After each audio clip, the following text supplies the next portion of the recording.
ኦርቶዶክሳውያን ማስተዋል ያለብን እግዚአብሔርን ሁሉ ጊዜ እግዚአብሔር ይፈርዳል። እግዚአብሔር ለአጥፊዎችም ለበጎ ግን ፈራጅነቱን ብቻ አይደለም ማየት ያለብን። የእግዚአብሔር ፍላጎቱ እኛን መቅጣት አይደለም። የእግዚአብሔር ፍላጎቱ ገሃነም እንድንወርድ አይደለም። ሁሉም ሰው እንዲድን ጌታችን በዕለተ ምጽአት ሲመጣ አምንሃል አላመንክም የሚል ጥያቄ አይነሳም። እንደው መጀመሪያው አምንሃል አላመንክ አይልም። ለተራበ አብልተሃል አላበላህም። ማመን ከክርክር ውስጥ አይገባም።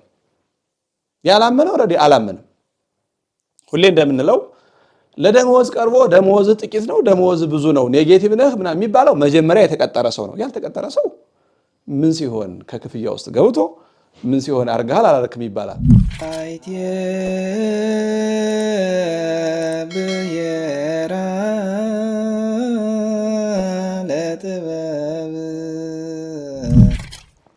በስመ አብ ወወልድ ወመንፈስ ቅዱስ አሐዱ አምላክ አሜን። የተከበራችሁ የመስታወት ሚዲያ ተከታታዮች በእግዚአብሔር ስም እንደምንሰነበታችሁ አሜን። የአምላካችን ስሙ የተመሰገነ ይሁን። እንግዲህ ባለፈው ሳምንት የዮሐንስ ወንጌል ምዕራፍ 3 ክፍል 2 እስከ ቁጥር 9 ያለውን አይተን ነበር የቆምነው። ዛሬ ደግሞ ከቁጥር 9 ጀምሮ የሚቀጥለውን ሶስተኛውን ክፍል እናያለን። እግዚአብሔር አምላካችን ምስጢሩና ጥበቡን ይግለጽልን። እንግዲህ ባለፈው ያየነው ያው በኒቆዲሞስ አማካኝነት ጌታችን ለሁላችንም የጥምቀትን መድኃኒትነት መዳን በጥምቀት እንደሆነ የመዳን መሰረት መጠመቅ አንዱ መጠመቅ እንደሆነ እና ያሳየንና የጥምቀትን ክብር በመጠኑ አይተናል። ጥምቀት በውሃ እንደሚሆን ከሥርዓቱም ትንሽ ለማየት ሞክረናል። ይህንም የተነሳ ነው ያው ጌታችን ከውሃና ከመንፈስ ያለውን ቃል መሰረት አድርገን ነበረ። ኒቆዲሞስ ይህም ተነግሮት ቁጥር 9 ላይ ኒቆዲሞስም መልሶ ይህ እንዴት ሊሆን ይችላል ሲል እናገኘዋለን። በስጋዊ አእምሮ ብቻ ነበር ያስብ የነበረው። ከላይ እንዳልነው ይህ እንዴት ይሆናል እንዴት የሚለው ነገር ለአምላክ የሚጠይቅ ጥያቄ አልነበረም። ነገር ግን ኒቆዲሞስ ገና ስጋዊ ስለነበረ አሁንም ይህንን እንዴት የሚለውን ጥያቄ መድገም ጀምሯል። በዚህ ሰዓት ጌታችን ትንሽ ተግሳጽ ይጨምርለታል። እስካሁን በርግጎ እንዳይሄድ ደንግጦ እንዳይሄድ ገና ወጣኒ ስለሆነ ከዚያ አይሁድን ፈርቶ ከዚህ ደግሞ ነቀፋ ሰምቶ በርግጎ እንዳይሄድ የሚጥያጥያስ የጧፍ ኩስታሪ ስለሆነ ይሄ የሚጥያጥያሰው የጧፍ ኩስታሪ እንዳይጠፋ ጌታችን በልዝብ በትዕግስት ሁለተኛ መወለድ ከውሃና ከመንፈስ መወለድ ልክ እንደ ነፋስ የማይታወቅ የማይመረመር እያለ ትንሽ ስር እንዲሰድ ከሱ ጋር እንዲቆይ የትምህርቱን ጣዕም እንዲለምደው ካደረገ በኋላ ግን አሁንም እንዴት ማለት ሲያመጣ አሁን ግን በርግጎ እንደማይሄድ ስላወቀው ትንሽ ጣዕም ስለቀመሰ ተግሳጽ ይጨምርለታል። ኢየሱስም መልሶ እንዲህ አለው፣ አንተ የእስራኤል መምህር ስትሆን ይህን አታውቅምን አለው። ይሄ የመጀመሪያው ተግሳጽ ነው። ምክንያቱም መጀመሪያው ክፍል ላይ እዚህ ምዕራፍ ላይ እንዳየነው የአይሁድ አለቃቸው የሚሆን ከፈሪሳውያን ወገን የሚሆን ብለናል። አለቃ ነው በመምህርነት በባለጸግነት በእድሜም ትልቅ ሰው ነው እና የሚጠይቀው ጥያቄ ደግሞ የልጅ ጥያቄ ነው። የልጅ ጥያቄ ያልበሰለ ጥያቄ ከአምላክ ጋር እየተነጋገረ ስለ አምላካዊ ግብር እንዴት ይሆናል ይላል። ለአምላክ እንዴት ይሆናል እንዴት ይደረጋል አይባልም። ፍጡር ሲሆን እንዴት አድርጎ ያደርገዋል፣ እንዴት አድርጎ ያከናውነዋል፣ እንዴት አድርጎ ይሰራዋል፣ ቤት ወጥቶ ቤት ገብቶ ይባላል። ይሄ ለፍጡር ነው። ለአምላክ እንዲህ አይባልም እና ለአምላክ አይባልም ማለት ቢባል እንዲህ ማለታችን ሰው እንዳይጠይቅ አሁን አንዳንዶች እንደሚሉት ሰው እንዳይመራመር ለማድረግ አይደለም። ብዙዎች አሁን ሃይማኖት እንዳንመራመር ይከለክለናል ይገድበናል ይላሉ። በእርግጥ ሃይማኖት አልከለከለም። እንዴት ለአምላክ እንዴት አይባልም የሚባለው ለአምላክ ሁሉ የሚቻል ስለሆነ ነው። እንዴት ይሆናል የሚባለው ለማይችል ነው። አምላክ ሁሉን ይችላል። ስለዚህ በአምላካዊ ጥበብ ያደርገዋል ይባላል እንጂ እንዴት ነው አደረገው እንዴት አደረገው ለምን አይባልም። ይሄ ኒቆዲሞስ ግን ለምን የሚለውን ጥያቄ ሲያመጣ አንተ የአይሁድ መምህራቸው ነህ ግን ይሄ እንዴት አታውቅም አለው። ሁለት ነገር ነገረው። የመጀመሪያው ዕውቅና ሰጠው። ጌታችን የሚገስጽበት መንገድ በጣም የሚገርም ነው። የመጀመሪያ በቃ እኔ መምህር መሆኔን አላወቀም ማለት ነው። እንዳንድ ተራ ሰው ነው የቆጠረኝ ማለት ነው። አንተ እንዴት አታውቅም ቢለው እንዳንድ ተራ ሰው ቆጥሮኝ ነው መምህርነት ያላወቀልኝ ማለት ተገነዘበልኝም ብሎ ብርድ እንዳይለው ኒቆዲሞስ ትንሽ አውቄልሃለሁ አንተ የእስራኤል መምህር ነህ። ዕውቅና ሰጠው ለመምህርነቱ የኦሪት መምህር ስለሆነ ደግሞ ሰውየውም እውነተኛነት ስላለበት አንተ የእስራኤል መምህራቸው ነህ አለው። እዚህ ላይ ለመምህርነቱ እውቅና ነው የሰጠው። ቀጥሎ ግን ተግሳጽ ገጽ እንዴት አታውቅም? በዚህ ያለ እድሜህ ትንቢቱን ስለ ጥምቀት የሚናገረውን የነ ዳዊትን የነ ሕዝቅኤልን ትንቢት ሰምተሃል። ሕዝቅኤል በውሃ ረጭባችኋለሁ፣ የድንጋይ ልብ አውጥቼ አዲስ ልብ አደርግላችኋለሁ ብሎ ትንቢት ተናግሯል። ይህንን ያስተምረዋል ኒቆዲሞስ።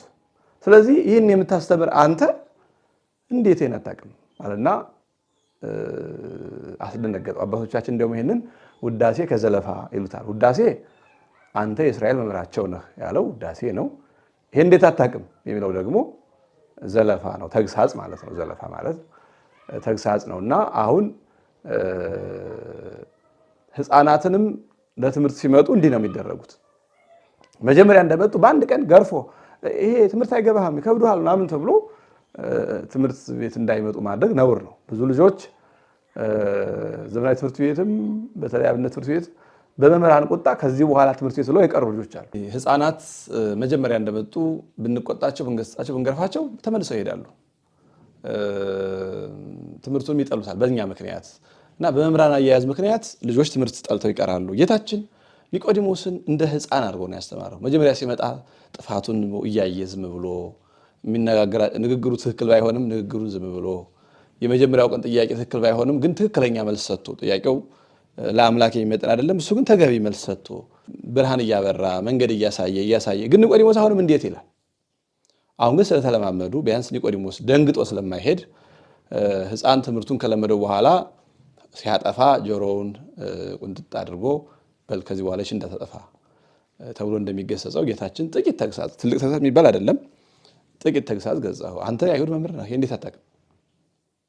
ይሄን ያህል ዘመን የተነገረው ትንቢት ስታስተምረው ኑረሃል። የነቢያትን ትንቢት ስለ ጥምቀት የሚነገረውን አዲስ መንፈስ በውስጤ አዲሱን መንፈስ እያለ ዳዊት ሲናገር ሰምተሃል። ይሄ እንዴት አታውቅም ብሎ ትንሽ ተግሳጽ ገጽ። ግን ገጾ ብቻ አልተወውም። የቁጣ ስላልሆነ የጸብ ስላልሆነ ተግሳጹ እንዲያውቅለት ከመፈለግ ስለሆነ አሁንም ትምህርት ይጨምርለታል። እውነት እውነት እልሃለሁ የምናውቀውን እንናገራለን፣ ያየነውን እንመሰክራለን፣ ምስክርነታችንም አትቀበሉም አለው። አሁን ይሄ ያየነውን የምናውቀውን ያየነውን አለው። አሁን ሰው እንግዲህ አዲስ ነገር ሲናገር ለመቀበል መቸገር ያለብን ያላየውን ሲናገር የት አይተኸው አንተ ብለን፣ ወይም የማያውቀውን ነገር ሲናገር የት አውቀኸው ነው፣ ወይም ደግሞ ማስረጃ እንደሚያውቀው አሁን እየነገረው ያለው የባህሪ አምላክ ክርስቶስ ነው። ልክ የዓይን ምስክር ማረጋገጫ እንደሆነ ሁሉ ስለ ሰማያዊ ነገር ከሰማይ የወረደው ክርስቶስ ከሱ በላይ ምስክር የለም። የሰማያት አምላክ ሰማይን የፈጠረ ስለሆነ እየነገረው ያለው ልክ ከኔ የምትሰማው እንደ ዓይን ምስክር ነው፣ እንደ ዓይን ምስክር ነው። እኔ የምነግርህ የማውቀውን ነው። በስሚ በግምት አይደለም፣ የምናውቀውን እናገራለን። እኔ የምነግርህ የማውቀውን ነው። እኛ እያለ የሚናገረው ከአብ ከመንፈስ ቅዱስ ጋር ራሱን አንድ አድርጎ በባህሪ በህልውና የማውቀውን ነው የምነግርህ። ያየነውን እንመሰክራለን። ያየ ሰው አይቻለሁ ሲለማም ሆነ ሲጠፋ አይቻለሁ ብሎ ቢመሰክር ምስክርነቱ ታማኝ እንደሆነ ሁሉ እኔን እንዳየ ሰው ውሰደኝ። አሁን በኒቆዲሞስ አቅም ልክ ነው የሚናገረው። ኒቆዲሞስ ሰው ስለሆነ ርቁሲ ስለሆነ እንዲህ ያሉ ማስረጃዎች ወይም መግለጫዎች ያስፈልጉታል። ያለዛ ጉዳዩ መገንዘብ አይችልም። ስለዚህ እኔን እንዳየ ሰው ውሰደኝ። ልክ እንደ ዓይን ምስክር የምናገር ነገር እውነትና የማውቀውን በባህሪ ያወቅኩትን በህልውና ያየሁትን ነው የምነግርህ እንጂ በግምት ወይም ከሰው ጠይቄ እንደዚህ አይደለም። ለምን ትጠራጠራለህ ብሎ የኒቆዲሞስን ጥርጥር ለማጽዳት እኔ የምነግርህ በትክክል ጉዳዩን የማውቀውን ነው፣ በባህሪ እውቀት የማውቀውን ሁኖ ያየሁትን እኔ የሰራሁትን የማደርገውን ነው የምነግርህ ብሎ ምስክርነቱን ነገረው። ምስክርነታችን ግን አትቀበሉም ብሎ ደግሞ የአይሁድን ክፋት እግረ መንገዱ በኒቆዲሞስ ይገስጻል። ኒቆዲሞስስ ይኸው እንግዲህ ከዚህ በኋላ ያምናል። ሌሎቹ ግን የእሱ ጓደኞች እስከ አለማመን ደርሰው እስከ ዕለተ ዓርብ ክርስቶስን ለሞት ያበቁ እነሱ ናቸው። ኒቆዲሞስ ክርስቶስን እቀብራለሁ ስጋውን ስጡኝ ሲል እኮ በአንድ በኩል ያሉ የእሱ ጓደኞች ናቸው ክርስቶስን ያሰቀሉት እና ይህንን ክፋታቸውን ጭምር እግረ መንገዱን ይገስጻል። ከዛ በኋላ እያይዞ ስለ ምድራዊ ነገር በነገራችሁ ጊዜ በነገርኳችሁ ጊዜ ካላመናችሁ ስለ ሰማያዊ ነገር ብነግራችሁ እንዴት ታምናላችሁ አለው። አሁን የሚናገረው ስለ ጥምቀት ነው። ነገር ግን ስለ ምድራዊ የሚለው ምኑን ነው ያለ እንደሆነ ተጠማቂው ቢያንስ ሰው ነው፣ ግዙፍ ሰው ነው። አጥማቂው ካህን ግዙፍ ነው። የሚጠመቅበት ውሃ ግዙፍ ነው እና በቦታ በጊዜ የሚከናወን ነገር ስለሆነ ስለ ምድራዊ ነገር ብነግራችሁ፣ ይሄ ጥምቀት የሚሰጠው በዚህ ምድር ላይ ነው። ምንም እንኳን ከሰማያዊ አምላክ የሚገኝ ሀብት ቢሆንም ጥምቀቱ የሚከናወነው በዚህ ምድር ስለሆነ በጊዜ በቦታ በታወቀ ካህን ውሃው በታወቀ ገንዳ ወይም በጻሕል ቀርቦ ስለሆነ ምድራዊ ነገር ብነግራችሁ ካላመናችሁ ሰማያዊ ልደት ነገር እንዴት ታምናላችሁ አለ። የእሱን ልደትና የእኛ ልደት አነጻጽሮ እሱ ቅድመ ዓለም ከአብ የተወለደውን እኛ በኋላ ዘመን ከእሱ በጸጋ የምንወለደው አነጻጽሮ ይህንን በሚታይ ካህን ተፈጽሞ በሚታይ ውሃ በሚታይ ቦታ በሚታይ ጊዜ በሚሰማ ድምፅ ተባርኮ የሚደረገውን ጥምቀት ካላመናችሁ ቅድመ ዘመን ቅድመ ጊዜ የተከናወነውን የኔን ልደት ብነግራችሁ ምኑን ትረዱታላችሁ ብሎ ሰማያዊ ልደቱ ፍጡር መርምሮ የማይደርስበት መሆኑን እግረ መንገዱን ነገረው። ወዲህም ኒቆዲሞስ አዋቂ ነኝ የሚል ሰው ስለሆነ ስለ ጥምቀት ከኛ በላይ ማን ያውቃል? እኛ ይህን ሁሉ የምናውቅ እንዲህ የሚሉ ትምክህት ስለነበረባቸው አሁን የማያውቀውን አዳዲስ ነገር ነው እያነሳ የሚነግረው። ሌላ የማታውቀው ሰማያዊ ልደት የሚባል አለ። አሁን ይሄን ወይ ከባድ ነገር የነገርኩ ይሄንን ውሃው ተባርኮ ተቀድሶ ማያገባው ሆኖ በዚህ የሚጠመቀውን አይደለም። ከዚህ በላይ እኮ አለ እኔ ቅድመ የተወለድኩት አለና የማያውቀው ነገር እንዳለ ነገረው። ከዛ ቀጥሎ አንድ ምስጢረ ሥላሴ ይነግረዋል። ከሰማይም ከወረደው በቀር ወደ ሰማይ የወጣ ማንም የለም፣ እርሱም በሰማይ የሚኖረው የሰው ልጅ ነው አለው ይላል። ይሄ ደግሞ ምስጢረ ሥጋዌም ምስጢረ ሥላሴም ነው። ምስጢረ ሥላሴነቱ ቅድመ ዓለም በሰማይ የነበረ ቅድመ ዓለም በልና የነበረ መሆኑ ከዚያ ከሰማይ ወርዶ ስጋን ለብሶ ወደ ሰማይ ማድረጉ ሲናገር ደግሞ ምስጢረ ሥጋዌ ነው። ግን በጣም ጥንቃቄ የሚፈልገው ነገር ምንድነው? ወደ ሰማይ የወጣው ከሰማይ የወረደው ነው። አሁንም በሰማይ ያለው እርሱ ነው። እሱ ማን ነው? የሰው ልጅ አለ። የሰው ልጅ ከሰማይ አልወረደም። ስጋ ነፍስ ከሰማይ አልወረደም። ከሰማይ የወረደው አካላዊ ቃል ነው። ታዲያ እንዴት ነው አካላዊ ቃል ከሰማይ ወርዶ ሳለ ከሰማይ የወረደው ወደ ሰማይ ያደረገው የሰው ልጅ ነው የሚለውን ስናይ የቃል ገንዘብ ለስጋ የስጋ ገንዘብ ለቃል ሆኗልና ስጋ በቃል ገንዘብ ቀዳማዊ አምላክ ስለተባለ ቀዳማዊነትን ገንዘብ ስላደረገ ከሰማይ መውረዱ ለስጋ ተነገረለት። ያ የቃል ገንዘብ ቢሆንም የቃልን ገንዘብ ስላደረገ ስጋ ከሰማይ እንደወረደ ተደርጎ ተነገረለት። ኋላ እርገቱ ለቃል እንደተነገረለት ማድረግ መውጣት መውረድ ለስጋ ነው። ቃል ቅድመ ዓለም በዓለም መልቶ ያለ የሌለበት ቦታ የለም። ስለዚህ ወረደ አረገ መባል ቅሉ በሰውነቱ ነው እንጂ በአምላክነቱ አይነገርለትም። ስለዚህ ስጋን ከመልበሱ በፊት ወረደ የተባለው ለስጋ እንደተነገረለት አረገ መባሉ ደግሞ ለቃል መነገሩ የስጋ ገንዘብ ለቃል የቃል ገንዘብ ለስጋ ስለሆነ ነው። ከተዋህዶ በፊት የቃል መውረድ ለስጋም ገንዘቡ ስለሆነ ከዚያ በኋላ በተዋህዶ ገንዘብ ስላደረገው ስጋም ይህን ገንዘብ አድርጎ ተነገረለት። ያረገው ሌላ የወረደው ሌላ እንዳይመስላቸው በዚህ መንገድ አስረዳቸው።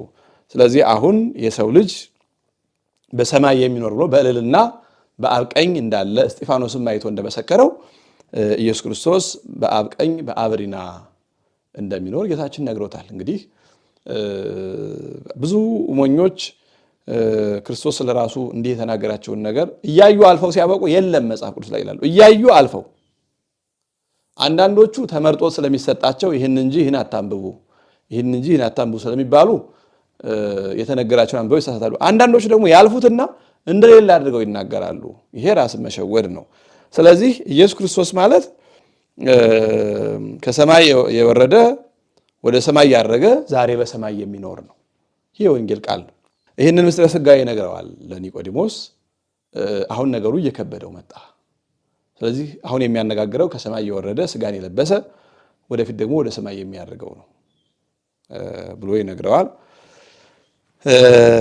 ከዛ በኋላ ግን እንዲህ ጌትነቱን፣ አምላክነቱን፣ ክብሩን፣ ሥጋ መልበሱን፣ ፍጹም ሰው ፍጹም አምላክ መሆኑን ለሰው ልጅ የጸጋ ልጅነት መስጠቱን እየነገረው ነገ ክርስቶስ ሲሰቀል ኒቆዲሞስ ይህን ሲያይ እንዴ ያን ሁሉ ጉዳይ ነግሮኝ ስንት ኃያልነቱን ገናነቱን ነግሮኝ እንዴት ይሄ ነገር ሊሆንበት ቻለ ብሎ እንዳይጠራጠር ክብሩን እንደነገረው ሐሳሩንም ይነግረዋል። ጌታችን ለዛ ነው ደቀ መዛሙርቱን በየቦታው ወደ ኢየሩሳሌም እንወጣለን፣ ይይዙኛል፣ ይሰቅሉኛል ይላቸዋል። ምክንያቱም ሳያውቀው የሚመጣ ነገር እንደሌለ ሞቱ በፈቃዱ እንደሆነ ቀድመው እንዲያውቁ ነው። ኋላ እንዳይደናገጡ እኛ ይሄ ይሆንበታል ብለን አላሰብንም ነበረ እንዴት ይሄን አያውቅም እንዳይሉ ኒቆዲሞስም ይሄ ነገር እንዳያጠራጥረው ጌታችን ከሰማይ የወረደ መሆኑን ከነገረው በኋላ ግን እሰቀላለሁ አለው። አሁን ኋላ ኒቆዲሞስ በመጀመሪያው በዮሐንስ ወንጌል ምዕራፍ 3 የመጀመሪያው ክፍል ላይ እንዳየነው ኒቆዲሞስ ጌታችን ሲሰቀል ትቶ አልሸሸም።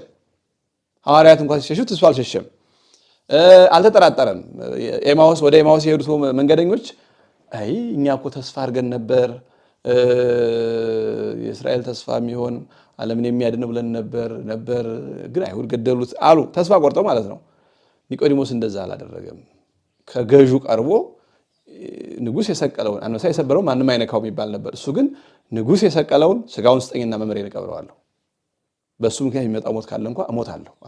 ምክንያቱም ሞቱ በግድ መጥቶበት ሳይሆን በፈቃዱ እንደሆነ ገና አስቀድሞ ነግሮታል። እሞታለሁ ብሎ ምን ብሎ ነገረው? ሙሴ በምድረ በዳ እባቡን እንደሰቀለ እንዲሁ በእርሱ የሚያምን ሁሉ የዘላለም ሕይወት እንዲኖረው እንጂ እንዳይጠፋ የሰው ልጅ ይሰቀል ዘንድ ይገባል አለው። እንደውም ከብሉይ ኪዳን ከኦሪት ዘኍልቍ ምዕራፍ 21 ምሳሌ ጠቅሶ እስራኤል በምድረ በዳ እባብ ተነስቶ በፈጃቸው ጊዜ የሆነውን ተአምር አመሳስሎ እኔም እንደዛ እሰቀላለሁ አለው። የሚሰቀለው ግን ለጥፋት እንዳልሆነ ይነግረዋል። የእስራኤል መና ከደመና እያወረደ ውሃ ከጭንጫ ላይ እያፈለቀ ሲመግባቸው እግዚአብሔርን ተጠራጠሩት። ወረሱ ረድኤቶ ይላል ቅዱስ ዳዊት። ረድኤቱን ረሱ። ምን አሉ? ይክልኑ እግዚአብሔር ሰሪያ ማዕድ በገዳም። እግዚአብሔር በበረሃ ቢሆን ኑሮ ከዚህ የበለጠ በረሃ ቢሆን ኑሮ እውነት ይህንን መና ወርዶ ሊያበላን ይችል ይሆን?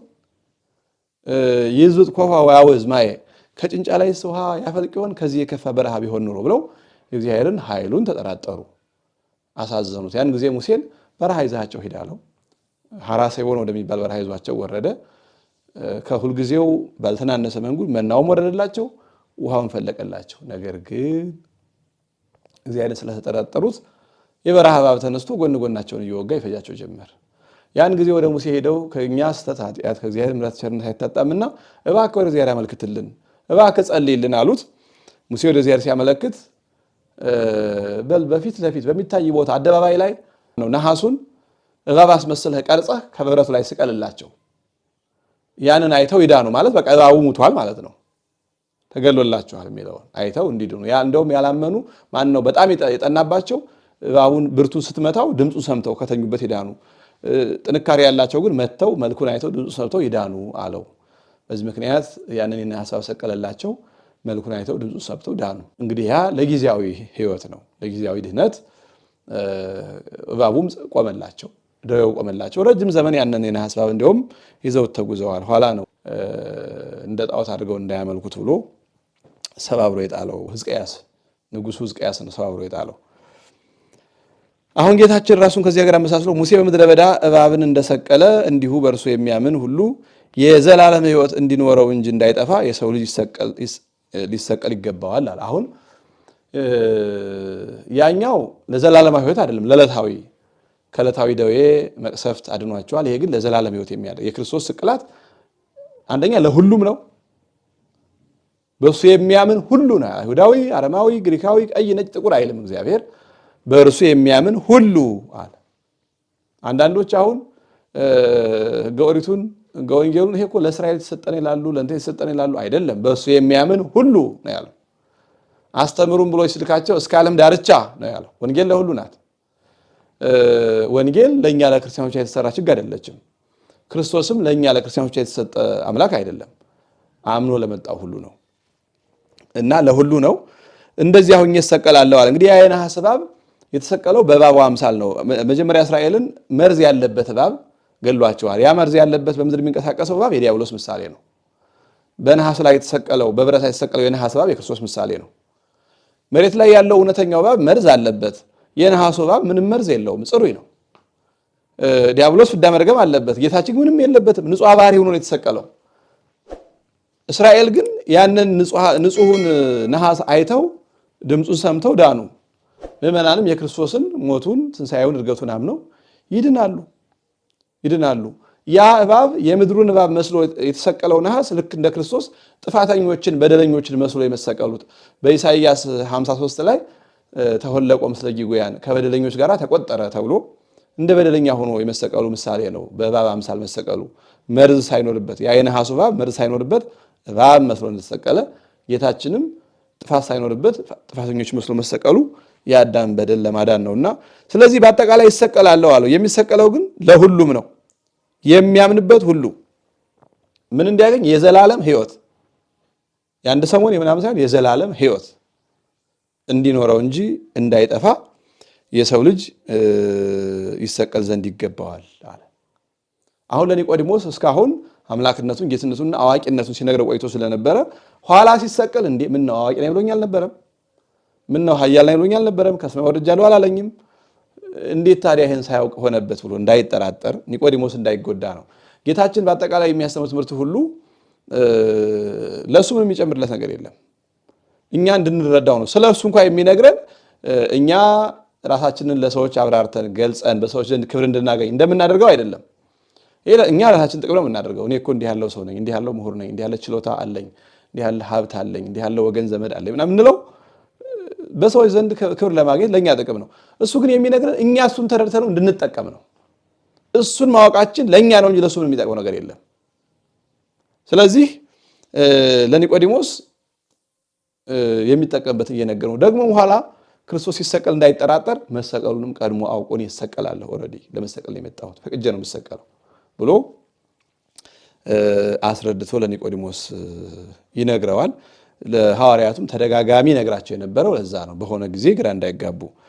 ከዛ በኋላ በእርሱ የሚያምን ሁሉ የዘላለም ሕይወት እንዲኖረው እንጂ እንዳይጠፋ እግዚአብሔር አንድያ ልጁን እስኪሰጥ ድረስ ዓለሙን እንዲሁ ወዷልና አለው።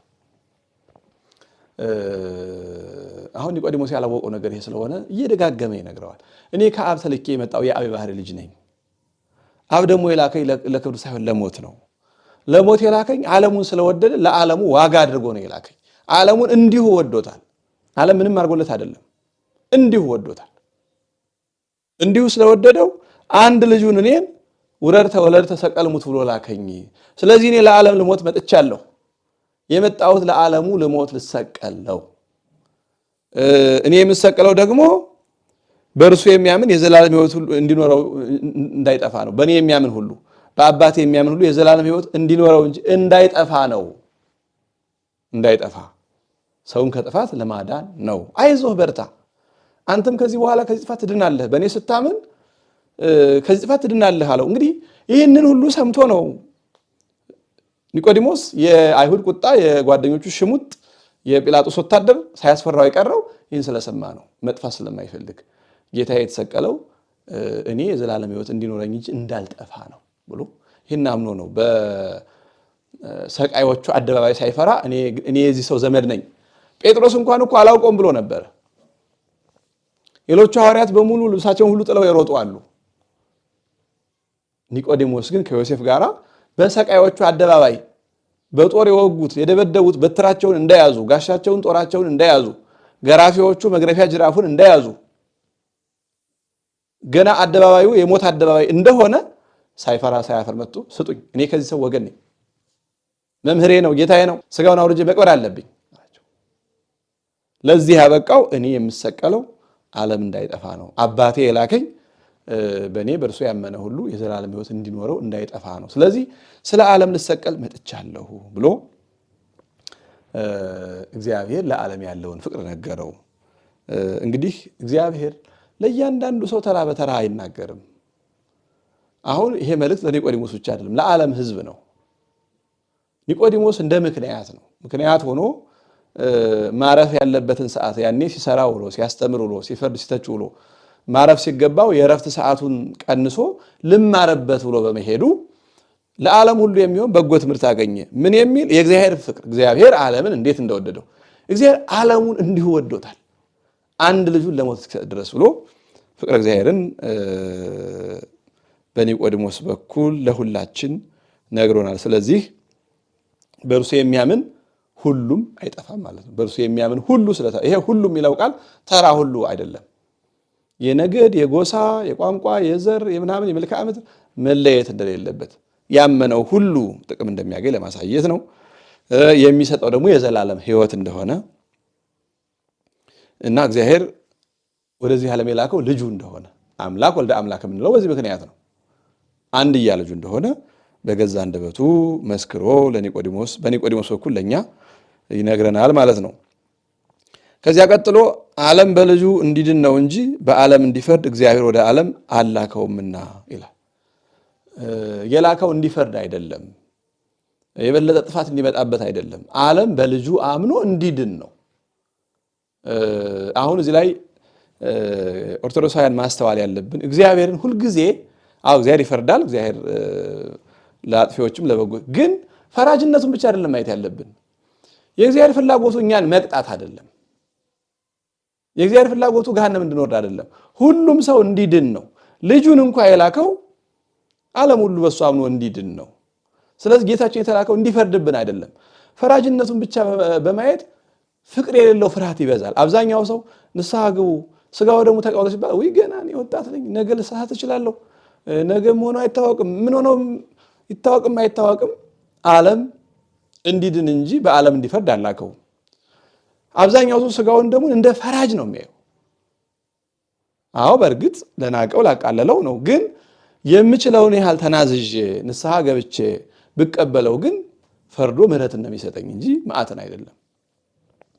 አብዛኛው ሰው ከስጋው ደግሞ ርቆ ለምንድን ነው ሲባል ስጋው ደግሞ መዓት የሚያመጣ ነገር አድርጎ ብቻ ነው የሚያየው። ምሕረትም ነው እንጂ መድኃኒት እኮ ነው ስጋው ደግሞ። ብዙ ሰው የማይገባ ንግግር ሁሉ የሚናገር ሰው አለ። ስጋው ደግሞ ከተቀበልኩ አረጃለሁ፣ አይኔ ይጠፋል። እንግዲህ እኔ ዓለም ብርሃን ነኝ ብሎ የመጣው ክርስቶስን እንዲህ ያለ የማይገባ ይሄ እኮ ክብር ይግባውና እንደ ስድብ የሚቆጠር ነገር ነው። ስለዚህ ወንጌል ደጋግሞ የሚነግረው ይህንን ነው። ዓለም በልጁ እንዲድን ነው እንጂ በዓለም እንዲፈርድ እግዚአብሔር ወደ ዓለም አላከውም። ካህናቱ ቀድሰው ስጋው ደግሞ ተቀብሎ እንዲፈረድብን ፈልገው አይደለም። በመፈራረጃ ከሆነማ ለምን ይቀበላሉ? ለምን ቅዳሴ ይቀድሳሉ?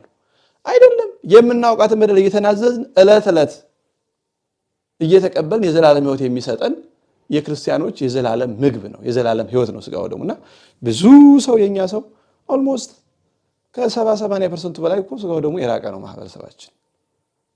ምክንያቱም ምንድን ነው ሲባል ደግሞ በዓለም ክርስቶስ የመጣው ሊፈርድ አድርጎ ነው የሚያየው። ሊፈርድ አይደለም ሊያድነው ነው የመጣው። ስለዚህ ይልቅስ የሚያስፈርድብን ስጋው ደግሞ አለመቀበላችን ነው። ስጋው ደግሞ አለመቀበልን ሰው እንደ ኃጢአት አይቆጥረውም።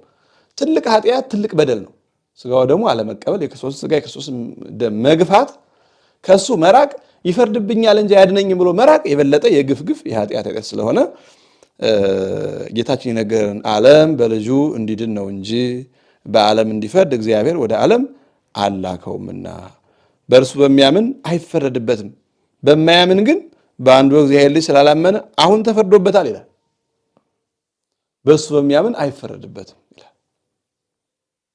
ያ ማለት ግን በእሱ ያመነ ሰው ከዚህ በኋላ ይግደል፣ ይስረቅ፣ ይዘሙት፣ ኃጢአት ይስራ ማለት አይደለም።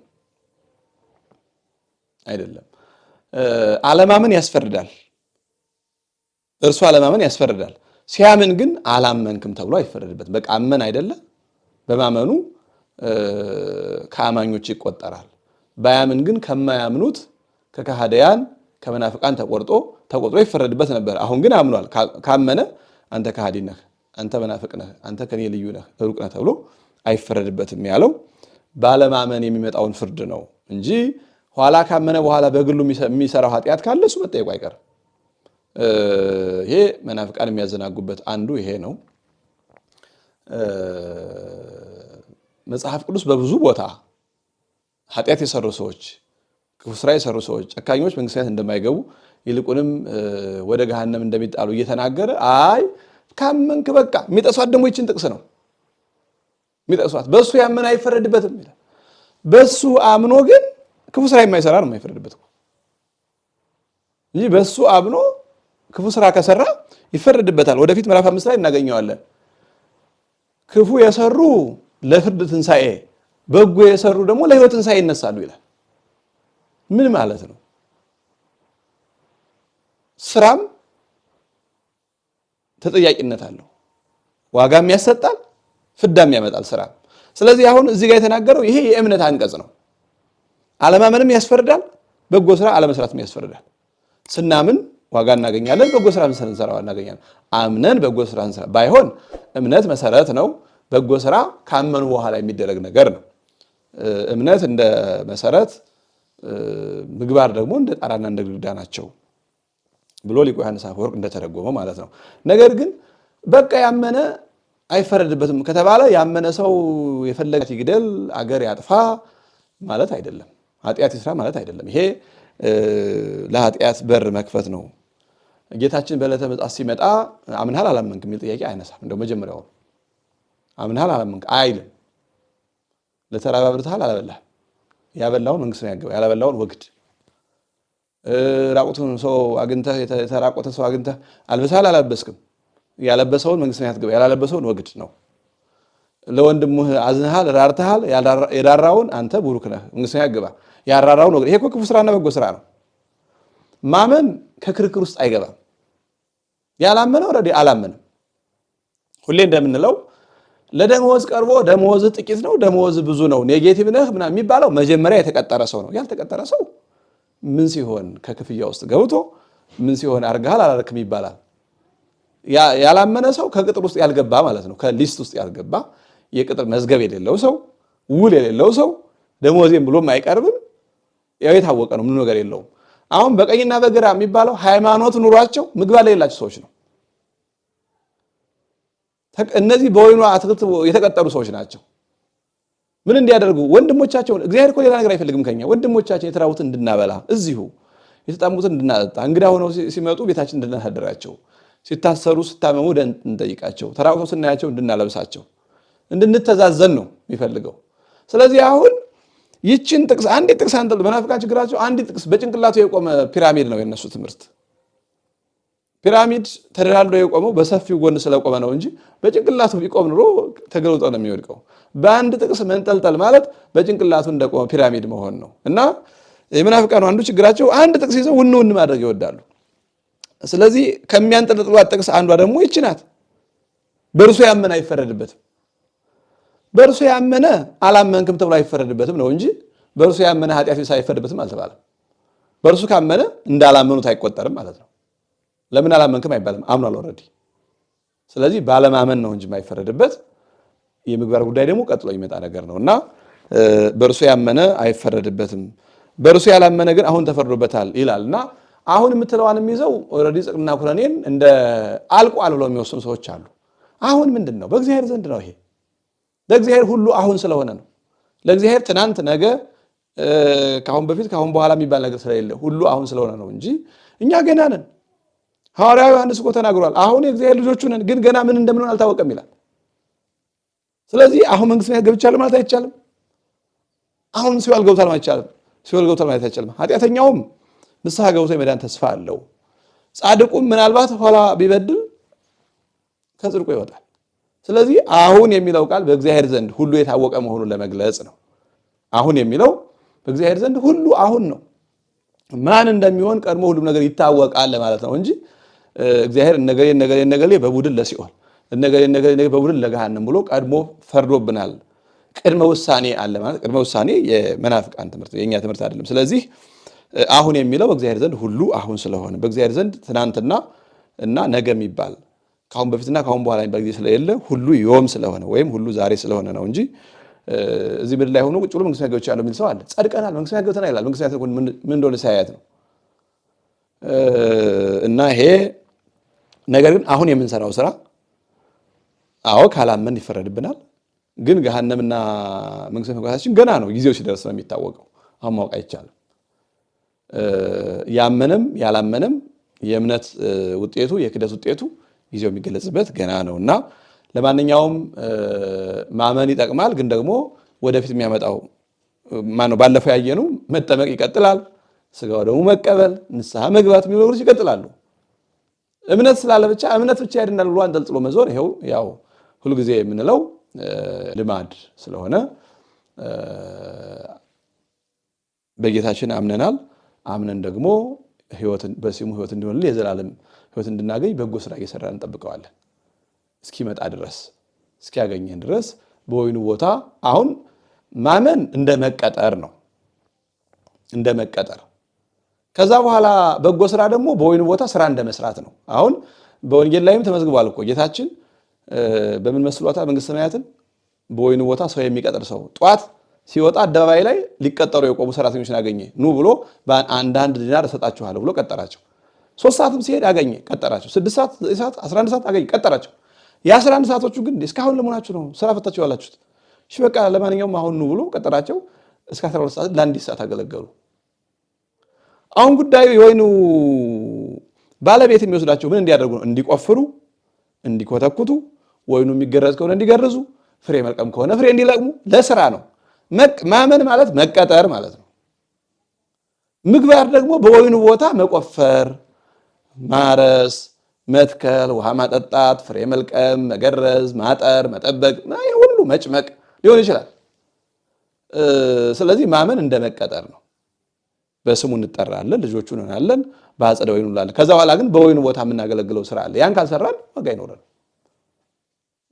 እና ይሄንን ይዘው እምነት ብቻ የሚሉ ሰዎች ስላሉ ከዛ እንድንጠበቅ ነው ጠንከር አድርጌ ለመናገር የፈለኩት ስለዚህ ጌታችን ወደዚህ ዓለም የመጣው ሁላችን በእርሱ አምነን ሁላችን የሰው ልጆች በዚህ በገጸ ምድር የምንገኝ በሙሉ የሰው ልጆች በእርሱ አምነን የዘላለም ህይወት እንዲሆንልን ነውና እኛ በአጸደ ወይኑ ያለን ከወይኑ ቦታ ሳንወጣ በአግባቡ ማገልገል እንዲሁ ደግሞ ከአጸደ ወይኑ ውጪ ያሉት ስራ ፈተው ያሉትን ኑ እያል የአጸደ ወይኑ አገልጋዮች እና ኋላ ደሞዝተኞች የዘላለም መንግስቱ እንዲወርሱ ማድረግ ይጠበቅብናል ይህን እንድናደርግ አምላካችን ብርታቱን ይስጠን ቀጣይ እንግዲህ ከቁጥር 19 ጀምሮ የሚገኘውን እንቀጥላለን እግዚአብሔር አምላካችን ምስጢሩን ይግለጽልን